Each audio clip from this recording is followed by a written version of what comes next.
Selamat pagi saudara. Terima kasih buat Pak Kasan dan Ibu yang memberi kesempatan. Perkenalkan, nama saya Nike, saya dari Mahanaim. Pelayanan saya yang terutama adalah di pelayanan tarian, ya, di dalam pelayanan tarian profetik. Tapi di dalam perjalanan destiny, di dalam perjalanan melayani Tuhan, semakin kita itu mau melakukan banyak hal, Tuhan tuh percayakan sesuatu yang lebih besar dan lebih besar lagi. Dan salah satu panggilan saya adalah menggelar karpet merah. Jadi Pak Kasan bilang gitu untuk sharing tentang bagaimana menggelar karpet merah untuk lawatan. Ya. Kita tahu bahwa waktunya sudah sangat singkat Bapak Ibu. Waktunya sudah sangat singkat dan Tuhan sedang bergerak dengan sangat cepat. Tuhan bergerak dengan sangat kuat baik di bangsa kita maupun di bangsa-bangsa. Saya melihat bahwa setiap kali Tuhan mau, setiap kali itu mengalir dari hati Tuhan, maka karpet merah itu sesungguhnya dari Tuhan sendiri. Tuhan sendiri yang menurunkan karpet merahnya. Dari pihak kita itu cuma kita tinggal berkata, oke Tuhan. Kita tinggal berkata, Tuhan aku mau. Kalau kelihatannya belum ada jalan, mau gak kita sama-sama dengan Tuhan menerobos? Karena begitu hati kita mau, begitu hati kita sepakat dengan Tuhan, tiba-tiba karpet merah itu meluncur dari surga dan Tuhan sendiri yang membukakan semua jalannya. Saya mau videonya mungkin sudah, belum siap, oke. Karena waktu Tuhan perintahkan, ada perlindungan, ada tudung, ada jaminan buat setiap kita. Oke, itu kesaksian saya. Kita mulai firman hari ini. Waktu kita mulai menggelar karpet merah buat Tuhan, sebenarnya yang terpenting dan pesan Tuhan buat kita semua yang ada hari ini adalah seberapa karpet merah itu tergelar di hati kita. Seberapa setiap kita itu menggelar karpet merah untuk hubungan kita pribadi dengan Tuhan. Mungkin kita bisa berdoa buat bangsa-bangsa, mungkin kita bisa pasar murah, kita melakukan semua kegiatan. Tapi hari ini Tuhan itu mengingatkan kepada kita, apakah antara hubungan kita dengan Tuhan itu ada karpet merah yang nyambung? Apakah ada tali kirmisi yang mengikat kita dengan Tuhan di setiap keadaan, di setiap keputusan yang kita ambil? Yang kedua adalah, judulnya adalah melekat dengan Tuhan dan pemimpin. Apakah kita punya hubungan dan kita punya karpet merah, kita punya tali kirmisi itu antara kita dengan pemimpin kita? Apakah hari ini kita sedang berjarak dengan Tuhan, kita sedang berjarak dengan pemimpin? Atau hari ini kita punya sebuah karpet merah atau jembatan yang membuat semua berkat Tuhan lewat pemimpin kita, berkat Tuhan yang langsung Tuhan berikan kepada kita, itu bisa nyampe gak sih ke kita? Itu pertanyaannya. Seringkali kita udah nabur banyak, tapi kenapa kita gak menuai? Mungkin itu ada yang putus, mungkin ada karpet merah yang robek. Karena segala hal. Hari ini kita mau belajar untuk kita benar-benar punya sebuah hubungan yang melekat dengan Tuhan dan dengan pemimpin. Ada karpet merah yang menghubungkan antara kita dengan Tuhan, kita dengan pemimpin kita. Sehingga apapun yang Tuhan sediakan untuk kita, untuk keluarga kita, untuk anak-anak kita, itu gak ada yang tercecer. Bapak Ibu pernah gak ngalamin sepertinya Tuhan udah mau berkati, yes, kita udah dapat project dengan keuntungan sekian, tapi bisa gak jadi, tapi bisa miss.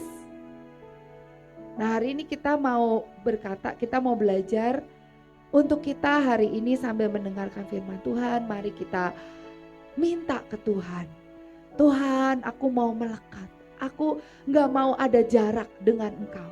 Aku nggak mau ada jarak dengan Tuhan. Aku nggak mau ada jarak dengan pemimpin. Aku mau sungguh-sungguh menggenapkan semua yang Engkau mau. Ya. Ulangan 10 ayat 20 berkata, engkau harus takut dan menyembah Tuhan Allahmu dengan rasa kagum dan hormat. Engkau harus melayaninya dan berpaut padanya, berpegang erat kepadanya, menyatu dengannya. Dan engkau, ini tulisannya, dan engkau harus bersumpah demi namanya. Tapi kalau bahasa Inggrisnya bilang gini, maka engkau bisa mengangkat sumpah yang Tuhan sudah berikan. Pasti kita udah belajar tentang 7 sumpah ya Bapak Ibu. Bagaimana 7 sumpah itu adalah Tuhan mengikatkan dirinya kepada kita. Kalau kita yang mau mengikatkan diri kita kepada Tuhan susah ya. Tapi kalau Tuhan yang mengikatkan dirinya dengan kita, itu sebuah jaminan yang luar biasa. Ya. Dikatakan untuk kita melekat dengan Tuhan, yang pertama engkau harus takut dan menyembah.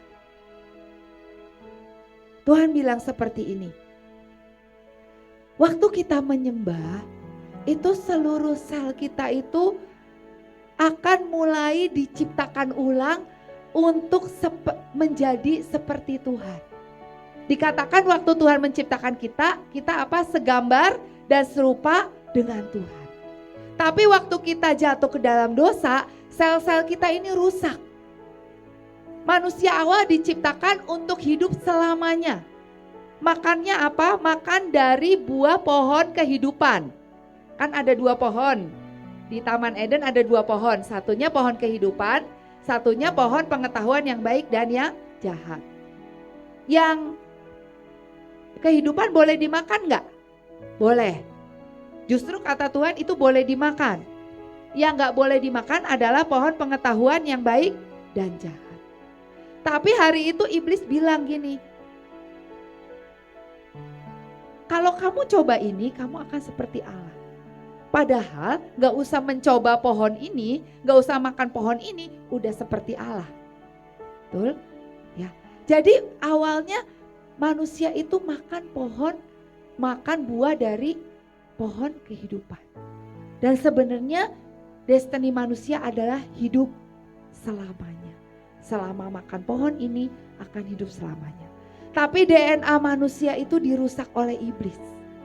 Begitu satu kali makan pohon pengetahuan yang baik dan jahat, tiba-tiba manusia menjadi dari immortal menjadi mortal. Tuhan bilang kamu gak boleh lagi makan pohon kehidupan, makan buah dari pohon kehidupan. Kamu gak boleh lagi makan dari buah pohon kehidupan. Kenapa?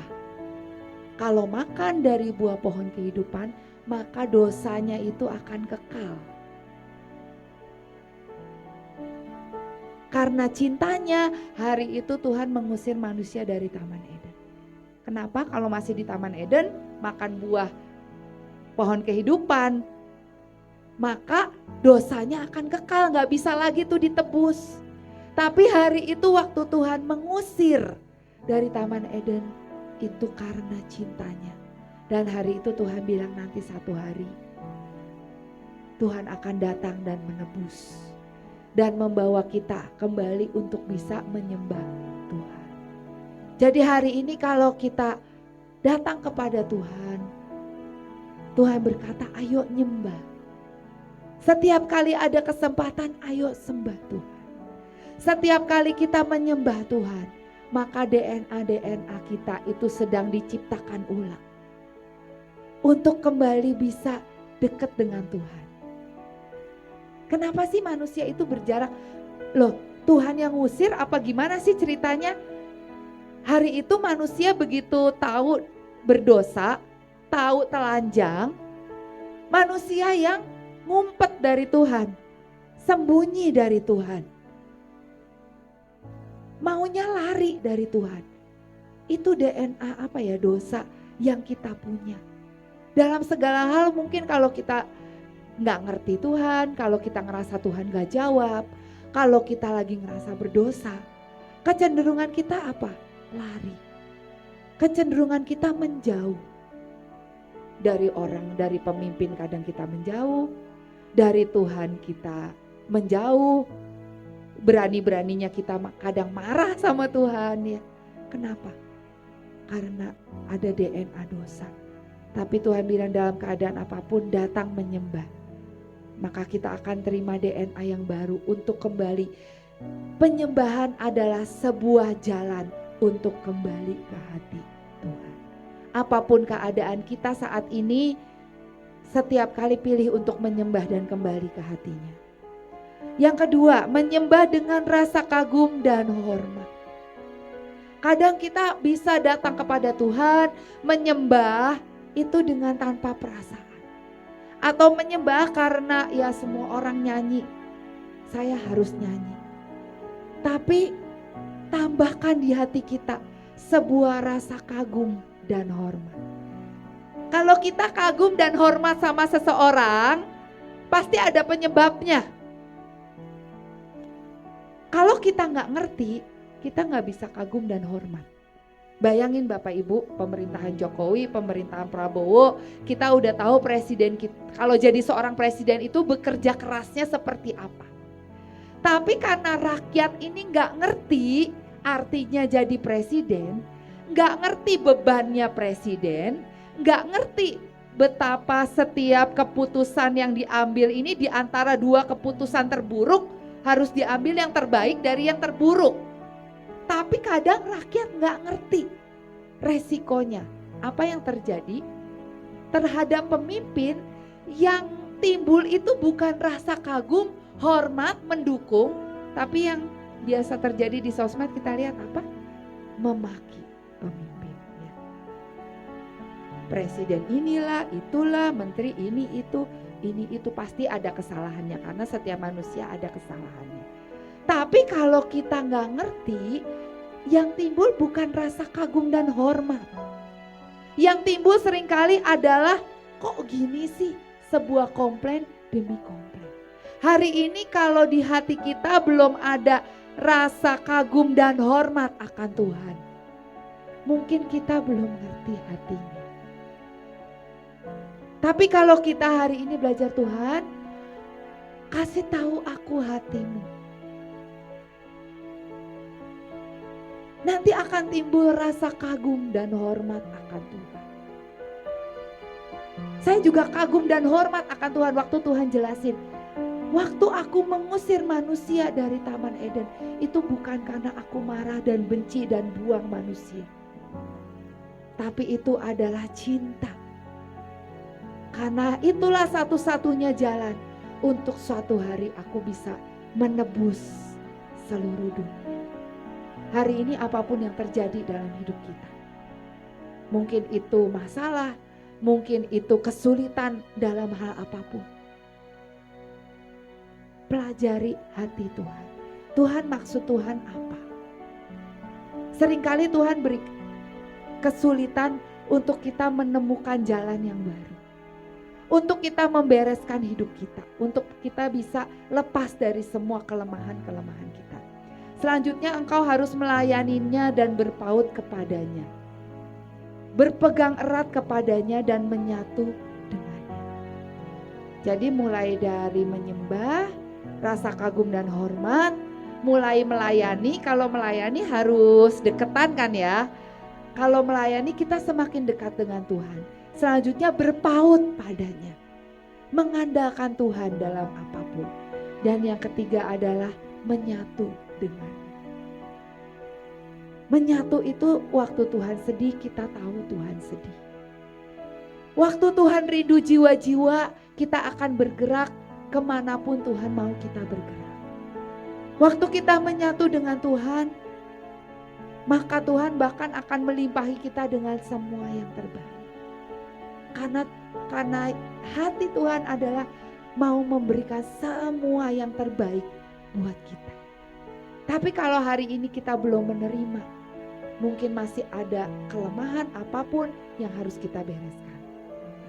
Selanjutnya melekat dengan Tuhan. Yohanes 15, 4-5. Karena itu kamu harus tetap hidup dalam kesatuan denganku, sebab aku juga telah hidup dalam kesatuan denganmu. Sebagaimana ranting yang terlepas dari pokok anggur tidak dapat berbuah, demikian juga hidupmu akan menjadi tanpa buah jika kamu tidak hidup dalam hubungan yang erat dengan aku. Akulah pokok anggur yang hidup dan kamulah ranting-rantingnya. Jika kamu hidup bersatu denganku sebagai sumber hidupmu, maka keberhasilan dan buah-buah rohani akan mengalir dari dalam dirimu. Tetapi jika kamu hidup terpisah dariku, kamu tidak akan memiliki kuasa apapun atau tidak berdaya. Selanjutnya, melekat dengan Tuhan itu artinya menetap, berdiam, tinggal tanpa berpindah, dan melekat erat. Ya. Saya itu mulai kita ada tema Bright and Bloom ya Bapak Ibu, mungkin tahun lalu ya. Dari tahun lalu kan ada 7 sumpah, salah satunya Bright and Bloom. Sejak Bright and Bloom itu saya karena ibu suka bercocok tanam, akhirnya saya kan suka dipotekin tanaman ya kan, dipotekin tanaman nih, coba tumbuh nggak, akhirnya itu menjadi sebuah hobi Bapak Ibu, karena begitu di stek itu ditancap, loh besoknya kok nggak mati ya, besoknya kok tambah besar ya. Itu menjadi sesuatu kekaguman, menjadi sebuah hobi lama-lama. Akhirnya dari tanah di depan rumah saya itu kosong, akhirnya sampai penuh banget dan sekarang udah kepenuhan ya. Kepenuhan karena ada sumpah Bright and Bloom dan saya mau mengalami yang namanya Bright and Bloom. Jadi waktu saya pelajari tentang tanaman, itu ada sesuatu yang sangat-sangat ajaib. Kalau ini seperti firman Tuhan bilang ya, waktu rantingnya itu, waktu semuanya nempel, maka dia akan berbuah, dia akan berbunga, ya, dan dia akan menghasilkan sangat banyak. Tapi kalau gini loh, satu saat hujan gitu ya, hujannya gede banget, adalah ranting-ranting kalau bunga yang kecil ya, rantingnya cuma ketekuk aja, belum patah loh, masih ketekuk aja. Itu tiba-tiba kering, tiba-tiba gak bisa berbunga, tiba-tiba gak bisa berbuah. Nah demikian juga kita dengan Tuhan. Hubungan kita dengan Tuhan itu seperti pohon-pohon itu.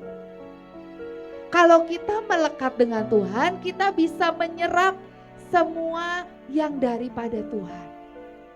Karena sesungguhnya hidup kita itu kita gak bisa hidup di luar Tuhan. Karena semua berkat jasmani, semua kepandaian, semua yang daging itu mengalirnya dari roh. Dari roh menjadi daging. Firman Tuhan bilang dari firman menjadi daging. Gak bisa dari daging menjadi daging, itu gak bisa. Nah waktu kita melekat dengan Tuhan, itu tiba-tiba ada yang mengalir. Ada perubahan nasib. Ada sesuatu yang berubah. Kalau pernah ya,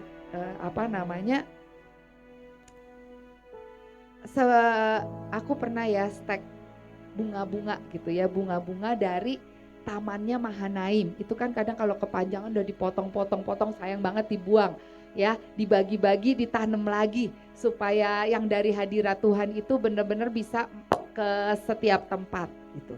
Nah, begitu itu ditancap, ada yang langsung tumbuh. Tapi begitu ditancap itu ada yang gak bisa tumbuh dan mati. Nah seringkali kita juga dengan Tuhan, kadang ada yang bisa tumbuh tapi ada yang sepertinya mandul. Kenapa kok gak bisa berbuah?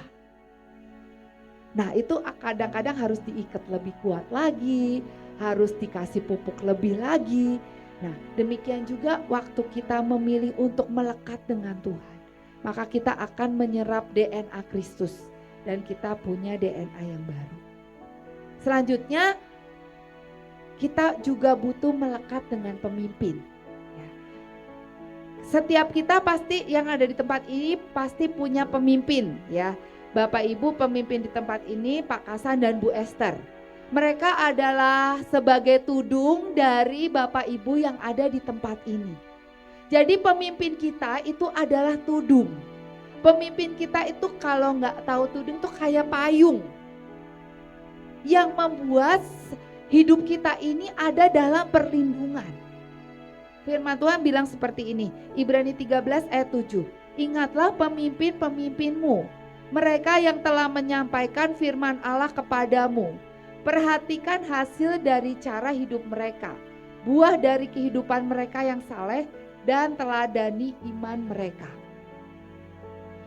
Ya, jadi setelah kita melekat dengan Tuhan, kita membereskan semua yang menghalangi hubungan kita dengan Tuhan.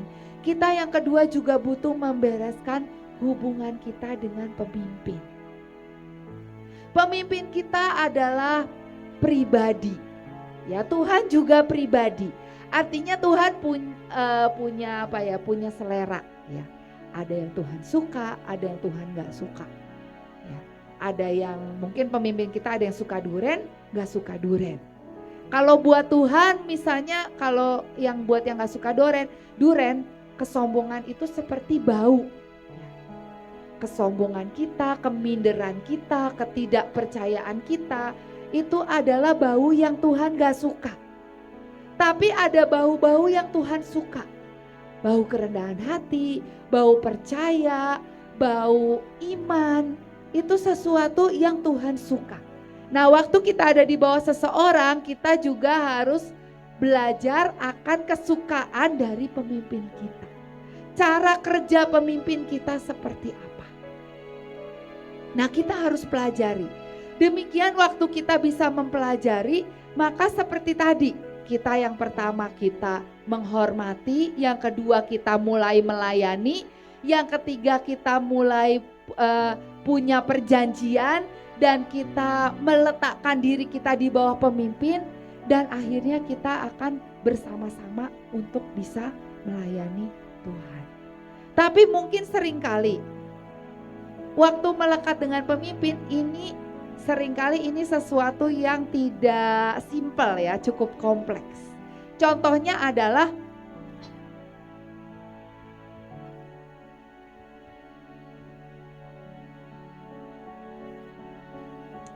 hari itu Samuel masih kecil dititipin kepada Imam Eli di Bait Allah. Jadi hari itu pemimpin dari Samuel adalah Imam Eli. Terus Imam Elinya berkenan gak di hadapan Tuhan? Imam Elinya gak berkenan di hadapan Tuhan. Tapi hari itu Samuel, seorang yang dari kecil sudah hidup di Bait Allah, hari itu dia dengar suara Tuhan. Dan dia menyampaikan pesan Tuhan kepada Eli. Tapi Samuel dari hatinya ada gak sebuah rejection, penolakan? Ini Imam Eli gimana sih? Dari hatinya gak ada. Dari hatinya adalah untuk mendukung, untuk menolong kelemahan dari para pemimpin. Dan itu sebuah respon yang benar, sampai akhirnya Samuel ini dia gak punya keturunan imam. Tapi akhirnya dia menjadi seorang imam dan nabi. Kenapa? Karena dia mengabdikan dirinya kepada Imam Eli. Jadi kalau Bapak Ibu saya nggak tahu ya, mungkin di kantor ya, mungkin punya pemimpin yang sepertinya kok kayak Imam Eli ya, dia kayaknya nggak baik deh, kayaknya dia tuh nggak bener deh gitu. Kadang kan kita suka punya pikiran sendiri ya. Tapi kalau kita ada di bawah seseorang, tugas kita adalah bukan untuk menghakimi, tapi tugas kita adalah untuk menolong setiap kelemahan, melengkapi, dan membawa pemimpin kita sampai puncak destiny. Dan itulah yang berkenan di hadapan Tuhan, yang membuat mereka bisa mencapai, pemimpin kita bisa mencapai destiny, dan kita juga bisa mencapai destiny. Di Alkitab ada lagi, hari itu Daud ini hari itu ada di bawahnya Saul, ya. Dia menantunya Saul. Dan hari itu rajanya Saul. Daud artinya ada di bawah kepemimpinan Saul. Hari itu Saul ditinggalkan oleh Roh Tuhan. Bahkan dalam setiap peperangan, Daud yang memenangkan setiap peperangan. Tapi waktu Daud punya kesempatan untuk membunuh Saul, dia pilih untuk membunuh enggak? Enggak. Dia berkata, Bapakku, Rajaku, Tuanku. Kenapa? Karena dia tahu waktu dia melekat dengan pemimpin, waktu dia menutupi kelemahan pemimpin, itulah yang berkenan di hadapan Tuhan. Daud juga gak punya garis keturunan raja. Gak ada garis keturunan raja. Sama kayak Samuel gak punya garis keturunan imam, gak punya garis keturunan nabi. Tapi Daud bisa jadi raja karena dia punya respon yang benar terhadap pemimpin. Untuk melengkapi, untuk perangnya, Daud berperang atas nama Saul ya. Waktu lawan Goliat juga atas nama Saul, dia bukan siapa-siapa kok. Dia bukan panglima, dia bukan tentara, dia cuma anak yang ngantar makanan. Pasti atas nama Raja Saul. Sampai akhirnya perempuan-perempuan menyanyikan Saul mengalahkan beribu-ribu, Daud mengalahkan berlaksa-laksa. Itu kata perempuan-perempuan, kata orang-orang di bawah, karena semua orang tahu yang Daud lakukan untuk Saul. Tapi dari mulut Daud gak ada pernah satupun perkataan untuk menjelekkan Saul. Itu yang membuat Daud dari gak punya garis keturunan raja, bukan anak raja, bisa menjadi raja. Jadi waktu kita bisa melekat dengan pemimpin, siapapun pemimpin kita. Kalau pemimpin kita baik, itu bersyukur banget Bapak Ibu. Kalau pemimpin kita itu takut akan Tuhan, luar biasa, murah hati, itu sebuah anugerah yang luar biasa. Dan kita bisa mewarisi sangat banyak. Dari pemimpin yang gak baik aja kita bisa Daud, Samuel bisa mewarisi sangat banyak. Apalagi dari pemimpin kita yang luar biasa. Tapi seringkali warisannya itu kepotong. Seringkali kita gak bisa mewarisi, kita gak bisa melekat dengan pemimpin. Karpet merahnya itu kok kayak gak nyambung. Seringkali beberapa orang kita memaksakan diri sampai gimana pun kok kayaknya gak nyambung. Gimana untuk menyambungkan? Gimana untuk kita tuh bisa melekat dengan pemimpin? Yang saya belajar, yang pertama, pemimpin kita bilang apapun, satu modal kita taat dan percaya. Seringkali itu gak masuk akal. Itu kadang perintah-perintah itu kadang gak masuk akal ya Bapak Ibu, kadang susah banget. Mau ke Arab, mau khotbah di gereja-gereja gitu misalnya. Tapi waktu hati kita tuh sepakat dan berkata, oke, sepakat. Loh, tiba-tiba Tuhan sendiri kok yang bukakan. Kalau mau pakai cara manusia nggak tahu bagaimana. Waktu saya baru masuk Mahanaim ya, saya kan masuk Mahanaim 2005. Sekitar 2010 itu kami pertama kali ke bangsa-bangsa, saya pergi ke Nepal, harus naik sampai ke Everest gitu ya. Sampai ke Gunung Everest, itu gunung tertinggi di dunia, di pegunungan Himalaya. Ya, di pegunungan Himalaya ada satu gunung yang paling tinggi namanya Everest. Harus patok di sana, harus nyalakan api, bangun mesbah. Waktu itu kita pengetahuannya masih dikit banget ya Bapak Ibu. Perang itu cuma taunya patok sama deklarasi doang. Belum ada 7 sumpah, belum ada meterai, belum ada semuanya. Dan koneksi juga sangat sederhana. Waktu itu ya cuma ada internet, belum ada HP Android, belum bisa WA, belum bisa ngapa-ngapain. Jadi kalau mau hubungin Nepal itu harus email. Jadi masih sangat-sangat terbatas. Tapi hari itu cuma dengerin Tuhan aja. Hari itu kami berangkat 17 orang ke Nepal. Terus kemudian ada dibagi-bagi ke setiap provinsi ya, ada yang berdua, ada yang bertiga. Sampai akhirnya tinggal saya, Leo sama Dokter Irwan. Dokter Irwan sudah pulang ke surga. Hari itu tinggal kami bertiga di Kathmandu dan kita mau ngapain nih? Ya udah kita ke tempatnya helikopter aja. Siapa tahu kita bisa naik helikopter ya. Udah kita ke sana. Terus kemudian di sana kita ngobrol-ngobrol, harusnya itu 2.000 USD per orang. Zaman itu berapa? Nggak tahu tuh berapa tuh USD-nya berapa ya? 7.000, nggak tahu berapa, saya juga lupa. Terus kemudian kita akhirnya keluarin uang kita, Pak. Kami cuma punya uang segini, nggak tahu tuh 700 apa berapa tuh, $700. Tapi kita mau naik sampai ke Mount Everest, mau dianterin helikopter sampai ke Mount Everest. Karena kalau jalan kaki 3 bulan Bapak Ibu sampai ke Mount Everest. Ya 3 bulan biayanya 400 juta karena harus tenda, harus punya kantong plastik buat pup, harus bawa makanan yang tahan 3 bulan lah, kira-kira seperti itu ya. Harus naik turun lagi karena nanti tubuh kita nggak sanggup kan. Tapi kita cuma punya 3 hari kan di Nepal. Jadi Pak, kami mau dianterin ke Everest. Nggak usah, kalau jadi paketnya itu ada makan lah, ada mampir lah kemana. Kita nggak mau, kita cuma mau ke sana. Habis itu kita mau doa, terus kita balik lagi.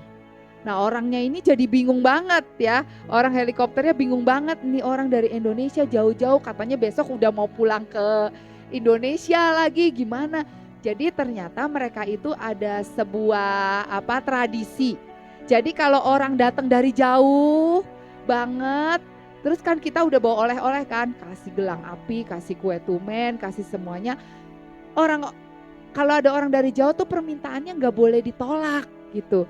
Jadi akhirnya kami taruh uang tuh semua yang ada, receh-receh ditaruhin semuanya. Terus dia 1 jam mondar mandir, telepon gitu ya, bahasa Nepal. Telepon, akhirnya dia bilang, ya udah besok pagi ya kita pergi ke sana, kamu berdoa terus kita balik lagi, katanya gitu. Iya, oke. Jadi itu keajaiban demi keajaiban itu Tuhan buat. Akhirnya kita bertiga-tiganya sampai ke Mount Everest walaupun gak di puncaknya ya. Jadi kita nyampe di sekitar 5.500, itu kan 8.800. Kita di 5.500 itu pun cuma bisa 5 menit. Sampai akhirnya kita 10 menit, tapi Leo cuma bisa 5 menit. Gitu karena kan dia ada background narkoba dulu. Bapak ya, dia kan udah luar biasa ya, sekarang luar biasa sekali. Itu nggak bisa, jadi harus pakai oksigen. Kalau kita yang biasa itu bisa nyampe 10 menit gitu.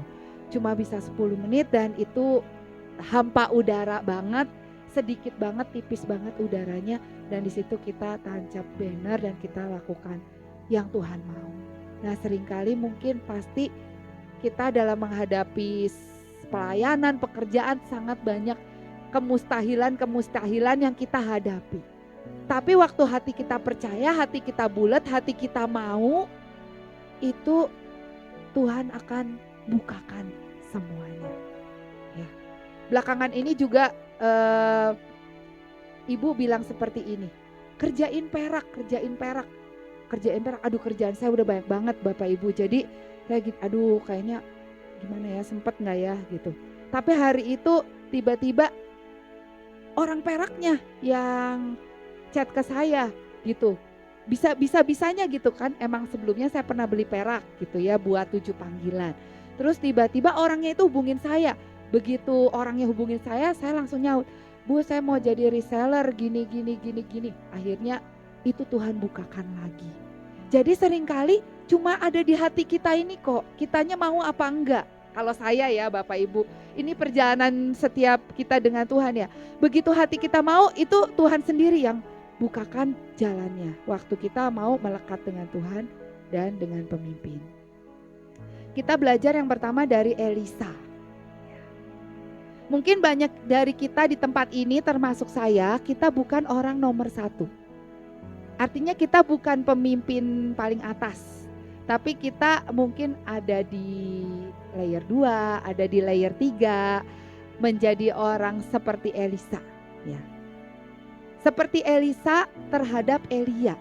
Jadi Elisa ini kan pembantunya Elia. Ya, dia meninggalkan semua pekerjaannya, membajak dan semuanya untuk mengabdi kepada Elia. Nah, ini bagaimana Elisa melekat dengan pemimpin. 2 Raja-Raja 2 ayat 6. Berkatalah Elia kepadanya, Baiklah tinggal di sini sebab Tuhan menyuruh aku ke sungai Yordan. Jawabnya, demi Tuhan yang hidup dan demi hidupmu sendiri sesungguhnya aku tidak akan meninggalkan engkau. Lalu berjalanlah keduanya. Nah, waktu kita mau melekat dengan pemimpin, ini benar-benar perjalanan sesuatu untuk kita menangkap kode. Ya, untuk kita menangkap kode baik dari Tuhan maupun dari pemimpin. Ini agak susah ya Bapak Ibu, cuma kita harus belajar. Saya juga belajar. Karena seringkali gini, pemimpin ngomong A, udah kita taat. Tapi pemimpin ngomong A, kadang kita kadang ada kode-kode tertentu gitu. Seperti Elisa terhadap Elia. Hari itu kalau Elia bilang gini, kamu di sini aja, Tuhan menyuruh aku ke sungai Yordan. Kalau Elisa ini taat hari itu, ya udah, dia tinggal aja di sini, nggak ikut nyebrangin sungai Yordan. Maka kalau dia taat terhadap apa yang dikatakan tanpa mengerti hatinya Elia, bisa nggak si Elisa ini akhirnya dapat jubahnya, dapat double porsi? Nggak bisa. Hari itu Elisa menjawab, demi Tuhan yang hidup dan demi hidupku sendiri sesungguhnya aku tidak akan meninggalkan engkau. Lalu berjalanlah keduanya. Ada ujian demi ujian, ada tingkat pengenalan yang harus kita tahu lebih dari sekedar apa yang kita dengar. Ada hal-hal yang tidak terdengar tapi harus kita dengar. Ya, dengan siapapun. Ada hal-hal yang tidak terucap tapi kita harus dengarkan. Karena itu adalah kunci untuk kita terima warisan. Yang kedua, waktu Elisa melekat dengan pemimpinnya. Dan sesudah mereka sampai di seberang, berkatalah Elia kepada Elisa, mintalah apa yang hendak kulakukan kepadamu sebelum aku terangkat daripadamu. Jawab Elisa, biarlah kiranya aku mendapat 2 bagian dari rohmu. Berkatalah Elia, yang kau minta itu adalah sukar. Tetapi jika engkau dapat melihat aku terangkat daripadamu, akan terjadi kepadamu seperti yang demikian. Dan jika tidak akan terjadi. Jadi Elia bilang gini, kalau kamu itu Elisa, kalau kamu bisa melihat yang di roh, bukan cuma yang di daging, maka kamu akan mendapatkan double porsi. Nah, kita dengan pemimpin, itu kalau kita cuma bisa lihat yang daging, itu kita nggak bisa mewarisi. Kalau kita melihat yang daging, pasti kita akan lihat kelemahan dari seseorang. Oh, pemimpin aku ini misalnya galak, nggak jelas gitu ya, apalagi ya banyaklah kalau kita mau lihat ya daging. Seringkali kita bilang pemimpin kita nggak jelasin gitu, gimana aku bisa ngerti. Tapi kalau kita mau mewarisi double porsi, dikatakan di sini kita harus bisa melihat yang di roh, melihat manusia rohnya. Elia bilang gini, kalau kamu bisa ngelihat aku terangkat ke surga, kamu bisa mewarisi double porsi. Waktu Elia terangkat ke surga, itu kan pasti tubuhnya sudah berubah menjadi tubuh kemuliaan. Itu adalah roh waktu Elia ini terangkat ke surga.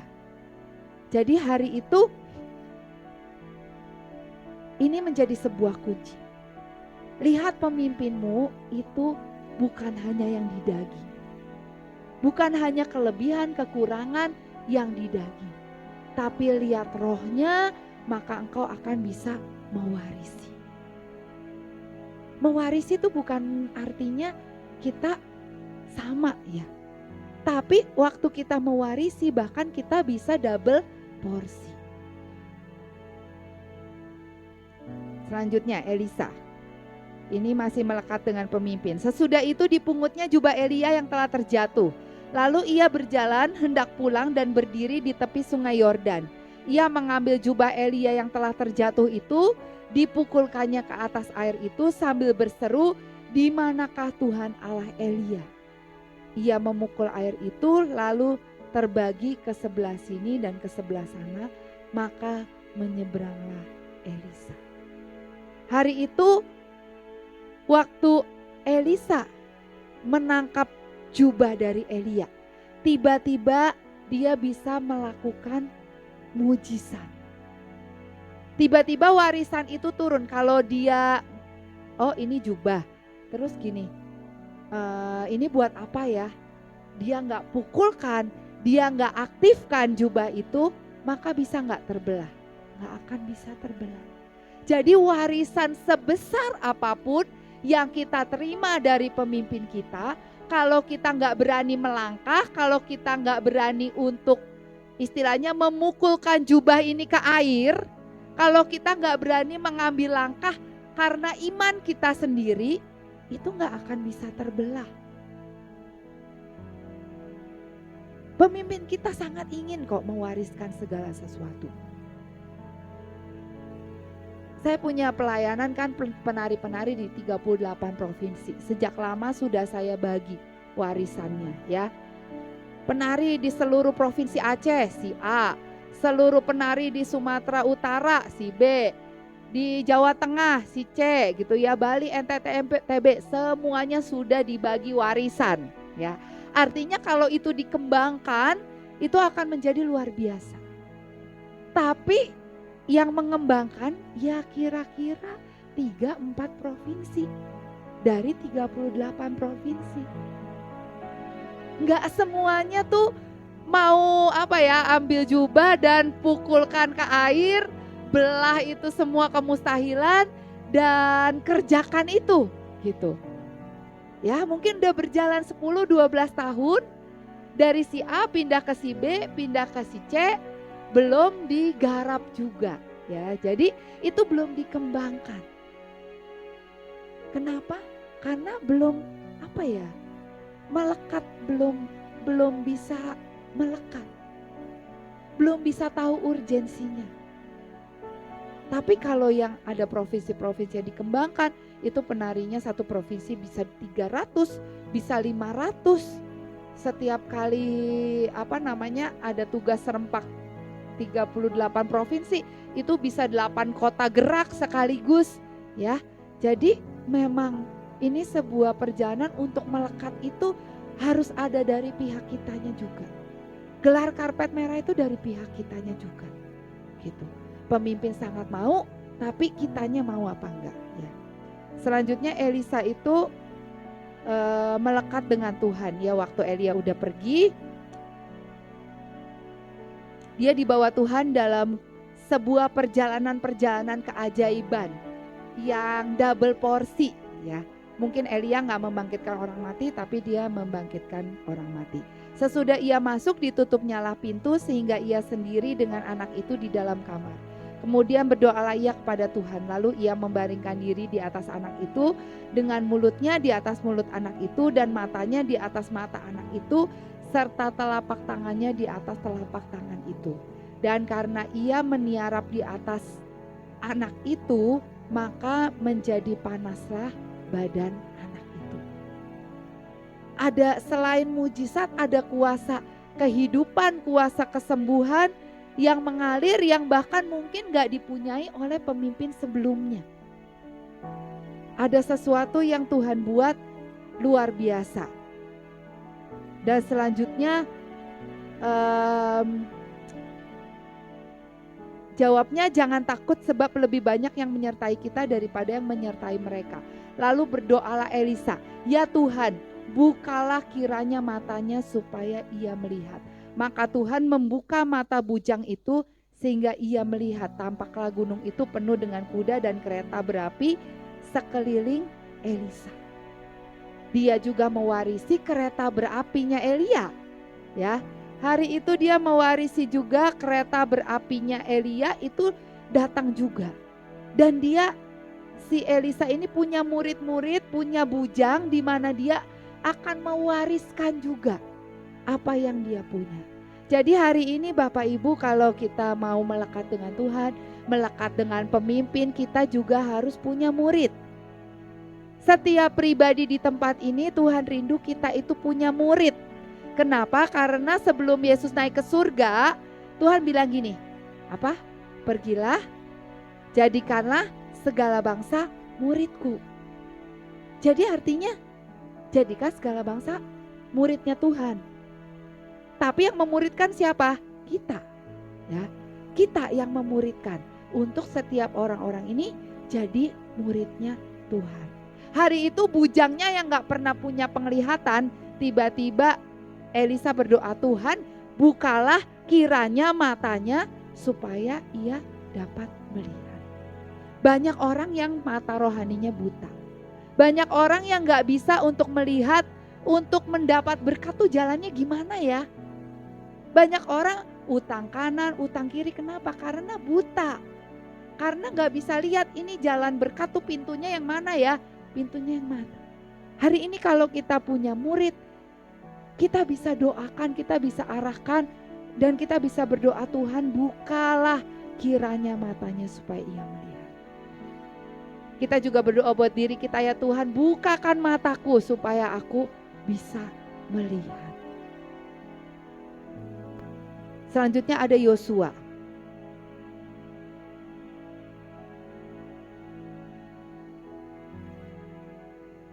Yosua ini, kalau tadi Elisa itu abdinya Elia. Kalau Yosua ini hambanya Musa, ya abdi Musa. Hamba Tuhan akhirnya setelah Musa mati. Hambaku Musa telah mati, sebab itu bersiaplah sekarang.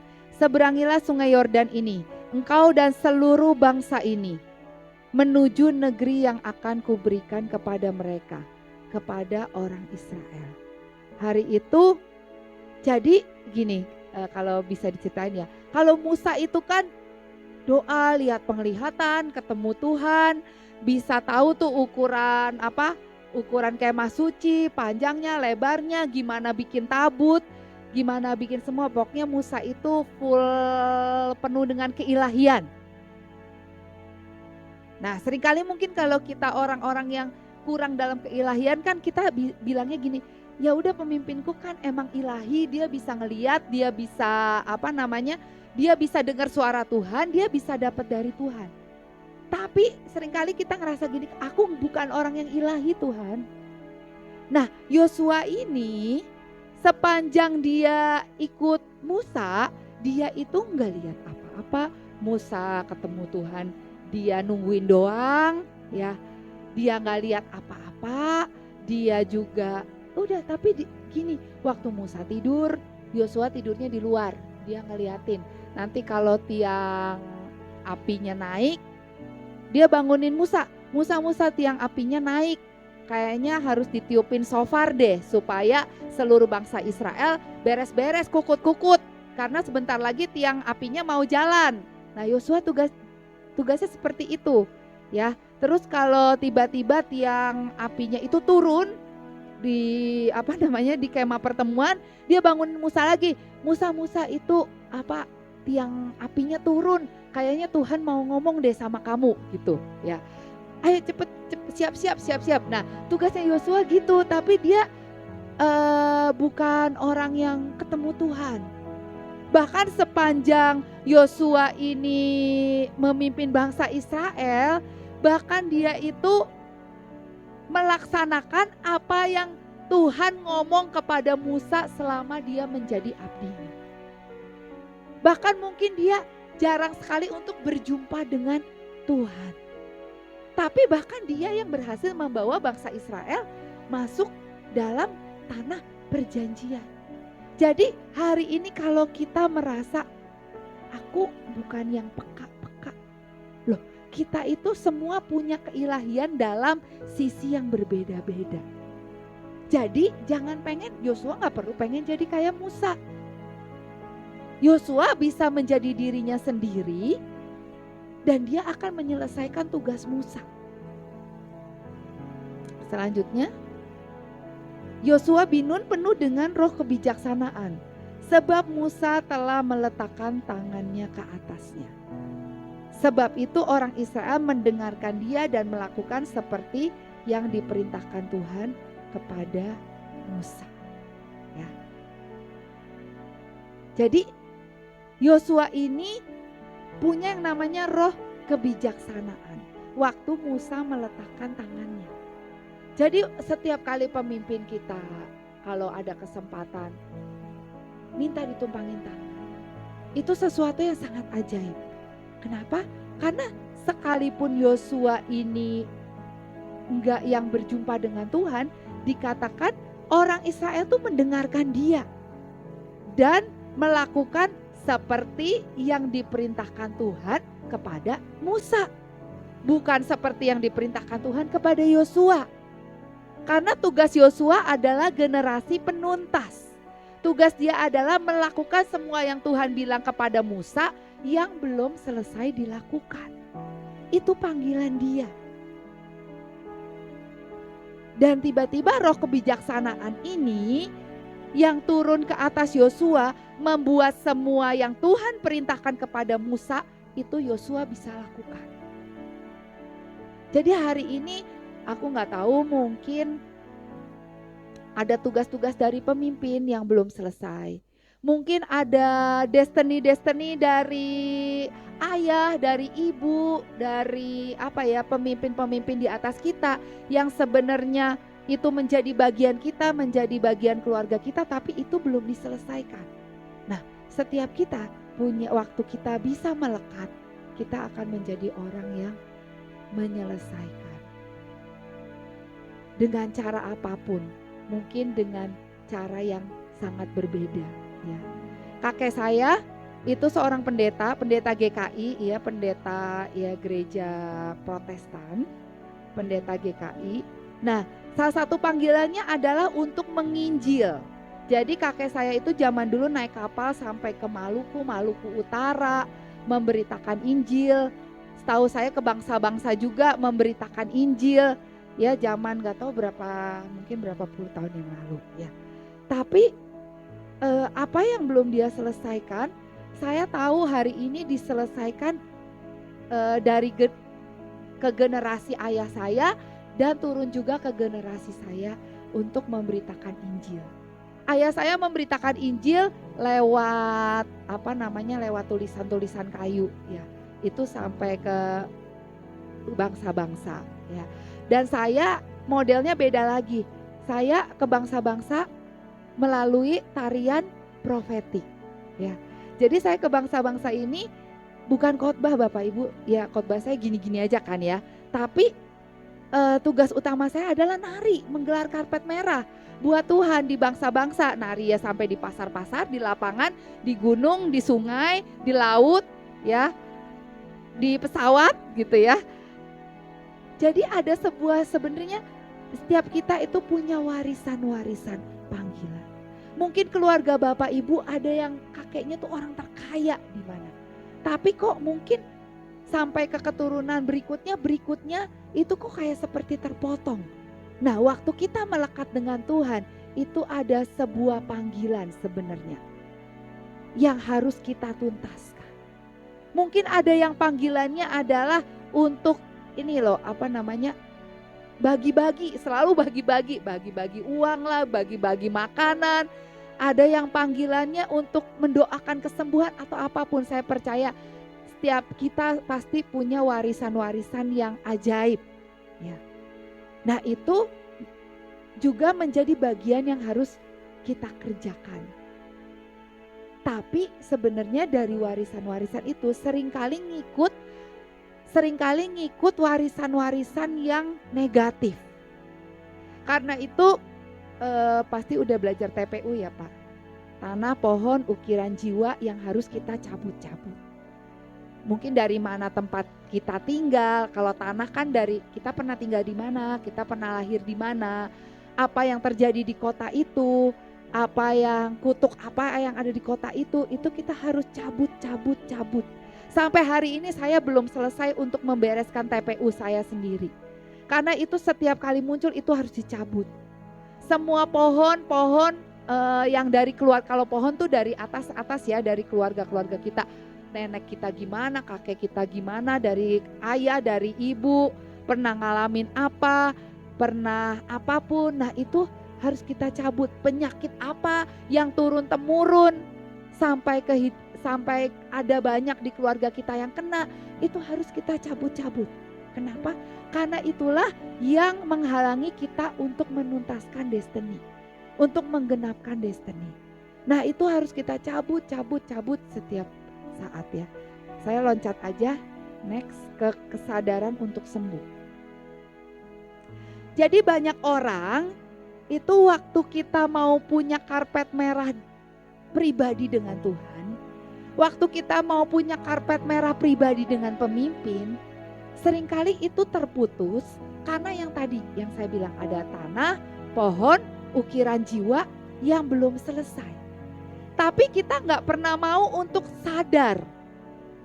Ya, Lukas 15 ayat 17. Lalu ia menyadari keadaannya. Jadi ini anak bungsu ya. Lalu ia menyadari keadaannya, katanya, betapa banyaknya orang upahan Bapakku yang berlimpah-limpah makanannya, tetapi aku di sini mati kelaparan. Selama anak bungsu ini tidak menyadari keberadaannya, tidak menyadari keadaannya, dia nggak akan pernah pulang ke bapaknya. Hari ini kalau misalnya kita tuh nggak menyadari, oh ya aku tuh punya roh pemberontakan terhadap pemimpin. Aku punya roh pemberontakan terhadap Tuhan. Oh ya keluargaku tuh mungkin ada yang gak pernah bisa percaya sama Tuhan. Selalu marah sama Tuhan. Nah itu langkah pertama untuk kita sembuh adalah sadar. Ya, kalau kita belajar 7 realm, saya nggak tahu di sini udah belajar belum. 7 realm itu kan salah satunya alam sadar. Ya, 7 realm itu ada alam sadar, alam bawah sadar, kemudian ada angelic realm, ada realm malaikat, ada demonic realm, alam kuasa-kuasa kegelapan, terus kemudian ada realm universe, terus ada teknologi, itu banyak ya. Tapi hari ini aja alam sadar aja. Kita mau masuk ke alam sadar. Seseorang kalau nggak menyadari akan sebuah oh ya hubunganku dengan pemimpinku tuh kayaknya berjarak. Kayaknya ada sesuatu yang harus diberesin. Nah itu kalau kita belum sadar, itu gak akan pernah bisa dibereskan. Kalau kita selalu bilang, enggak kok hubunganku dengan pemimpinku baik-baik aja. Kalau kita selalu bilang hubunganku dengan Tuhan tuh baik-baik aja. Bisa gak ini dibereskan? Gak bisa. Jadi waktu kita mau melekat dengan Tuhan, kita mau melekat dengan pemimpin, kita butuh sadar. Ya. Nah ini susah. Banyak orang marah-marah, enggak aku gak marah, tapi marah gitu ya. Sambil marah ngomongnya enggak aku gak marah. Pernah? Sering ya? Sering ya? Enggak aku gak marah gitu, padahal lagi marah gitu. Itu kenapa? Karena gak nyadar kok lagi marah gitu. Banyak beberapa orang gini, kesulitan ekonomi. Tapi kalau ada altar call, siapa yang kesulitan ekonomi mau didoakan, mau terobosan, itu gak maju. Nah itu aku suka ngomelin anak-anak buahku. Kenapa sih gak mau maju? Enggak, udah cukup kok segini gitu. Ya, itu ya ada sesuatu, berarti kan itu gak sadar ya. Belum masuk ke alam sadar bahwa kita butuh terobosan ekonomi. Entahlah apa yang menutup, entah pride, atau ego, atau malu gitu ya, yang membuat gak bisa masuk ke alam sadar untuk dibereskan. Hari ini kalau kita mau sadar dan berkata, Tuhan aku yang butuh untuk melekat dengan Engkau. Aku yang butuh untuk melekat dengan pemimpin. Apa sih Tuhan yang Engkau gak suka dari aku? Mungkin Tuhan bilang kamu tuh gak percaya. Nah, seringkali kita bilang, enggak kok aku enggak percaya, aku percaya-percaya aja. Gitu kan, seringkali kita sama Tuhan juga gitu. Kenapa? Karena kita enggak sadar. Waktu Tuhan bilang gini, kamu tuh takut, kamu tuh penakut, kamu tuh minder. Enggak aku pede-pede aja. Nah, setiap kali kita enggak bisa masuk dalam alam sadar dan berkata, iya Tuhan aku tuh minder. Iya Tuhan aku tuh penakut, emang enggak berani ngambil resiko. Makanya setiap kali Tuhan tawarin apapun aku tolak, yang lain aja Tuhan, yang lain aja Tuhan. Gitu, karena apa? Minder. Tapi kalau Tuhan bilang itu minder, enggak kok Tuhan aku enggak minder, aku pede banget gitu ya. Jadi seringkali kita enggak bisa masuk ke dalam alam sadar. Nah kalau kita enggak bisa masuk ke alam sadar, kita enggak bisa untuk disembuhkan. Kalau Tuhan bilang, kenapa sih kamu tuh berjarak banget dengan aku? Apa sih intinya? Gitu. Enggak kok Tuhan, aku baik-baik aja sama Tuhan. Padahal di dalam hati kita, kenapa sih Tuhan tuh kurang memberkati gitu.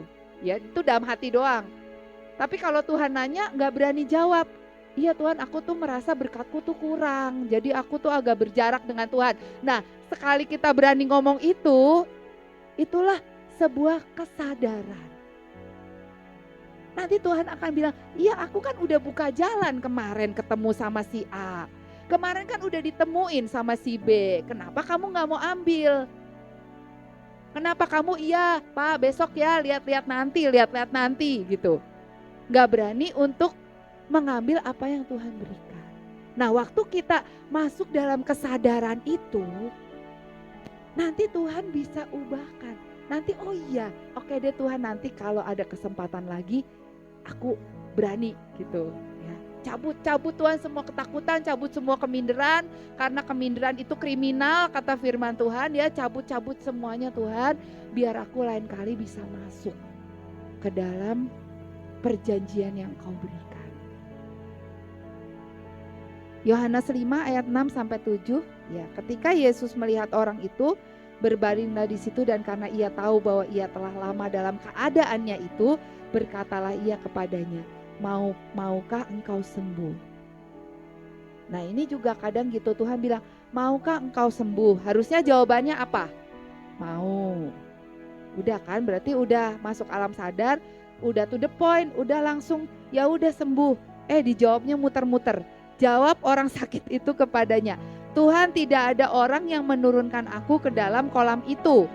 Apabila airnya mulai goncang dan sementara aku menuju kolam itu, orang lain sudah turun mendahului aku. Jadi orang ini jawabannya muter-muter, kenapa? Karena dia pikir satu-satunya jalan adalah nyemplung ke kolam.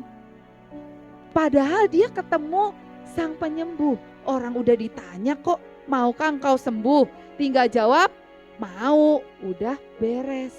Nah seringkali kita dengan Tuhan, mau gak kamu balik ke hatiku? Iya Tuhan, tapi ini, tapi itu. Sama pemimpin, ayo balik. Bener-bener ayo kita fokus sama-sama kejar Tuhan. Iya Pak, ntar dulu, inilah, itulah, ini, itu. Tapi hari ini saya percaya ini sebuah panggilan dari hati Tuhan sendiri.